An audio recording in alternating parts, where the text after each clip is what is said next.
తెలంగాణ రాష్ట్ర ప్రభుత్వము ఇటు రైతులకే కానీ అటు విద్యార్థులకే కానీ లేదంటే తెలంగాణ రాష్ట్రానికే కానీ అన్యాయం చేస్తున్నటువంటి తరుణంలా అంటే ఈ ముచ్చట నేనంటలేను, జనాలు చెప్తున్న ముచ్చట అయితే నేనైతే మీకు చెప్తున్నా. మిరర్ టీవీ అయితే కొంతమంది దగ్గర పోయి ఒక ముచ్చట అయితే అడిగిందిలా. మరి రేవంత్ రెడ్డి సార్ను ఎవరెవరు ఎంతగానం మెచ్చుకుంటున్నారో, ఎవరెవరు ఏం మాట్లాడుతున్నారో ఒక్కసారి నేను చెప్పనులా కళ్ళ కట్టినట్టయితే చూపిస్తా. ఓ ఎడిటర్ అన్న ఓసారికి ఈ ముచ్చట్లు వేసి చూద్దాం, సారు కూడా చూస్తారట. రైతులందరూ మంచిగానే ఉంటారట, రాజులైనా మంచిగా ఉండకపోతే వాని దగ్గర బిచ్చమెత్తుకుంటామా మేము?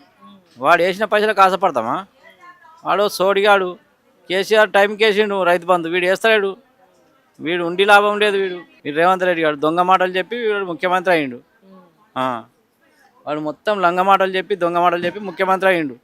వాడు దోపిడీదారుడు అయిపోయాడు మొత్తం. వాడు దోసుకుంటుండు. రైతులకు ఏం సాయం చేస్తున్నాడు? వాడు ఏం సాయం చేస్తాడు? రుణమాఫీ అన్నాడు, ఇది అన్నాడు, అదే అన్నాడు, కళ్యాణ లక్ష్మి అన్నాడు, అన్ని తీసి పడేసిండాడు.